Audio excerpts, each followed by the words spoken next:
पाकिस्तान के इस वक्त प्राइम मिनिस्टर साहब हैं, उन्होंने जो टेलीविज़न पे आके बहकी बातें की हैं और जिस तरह के उन्होंने जो कुछ कहना चाहते हैं, अल्लाह जाने वो किस हालत में थे और किस तरह की उन्होंने गुफ्तगू की है।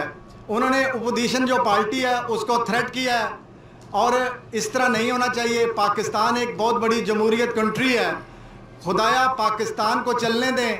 हम ओवरसीज़ वालों की यही रिक्वेस्ट है कि पाकिस्तान को तरक्की की तरफ जाने दें, कि खुदाया इस तरह का जो सिलसिला आपने चलाया हुआ है इसको बंद करें।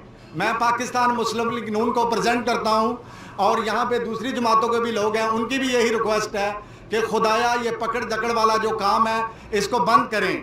आप इंतकामी कार्रवाई कर रहे हैं, अगर आपने इंतसाब करना है तो सबसे पहले अलीमा खान से शुरू करें और उसके बाद जितना भी आपके साथ टोला मिला हुआ है आप उनसे स्टार्ट करें। ये ना करें कि खाली इंतकामी कार्रवाई ना करें, जिस तरह के आपने पिछले 1 साल से हुकूमत के ऊपर मसलत हुए हैं, पाकिस्तान के ऊपर आप मसलत हुए हैं।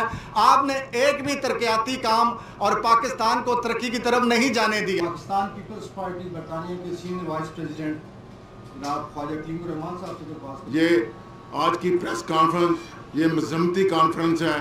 मैं अपने को चेयरमैन असफ अली जरदारी साहब और अपनी बहन आदिफ फरियाल तालपुर और मुस्लिम लीग के सदर मियां नवाज शरीफ साहब और अपोजिशन पंजाब के लीडर हमजा शहबाज शरीफ की गिरफ्तारी की पुरजोर अल्फाज में मजम्मत करता हूँ कि इनको फिलफौर रहा किया जाए। असम्बली के मेंबरान हैं असफ अली जरदारी साहब, ख्वाजा साद रफ़ीक साहब, हमजा शहबाज शरीफ साहब, और स्पीकर को चाहिए उनको फौरी तौर पे असम्बली में कॉल करके इजलास में शामिल किया जाए। मैं तमाम दोस्तों का जो मेरी मुख्तलिफ जमातों से यहाँ पे तल्लुक़ रखते हैं, इंशाअल्लाह ताला हम बहुत जल्द दोबारा कोई मीटिंग करके नए लाएअमल का ऐलान करेंगे। बाद जो नया लाएअमल होगा हम तमाम मीडिया के दोस्तों को बुलाकर उनके साथ शेयर करेंगे और अपने चेयरमैन की कॉल का इंतज़ार करेंगे और इंशाअल्लाह ताला उनके शाना बशाना हम खड़े हैं।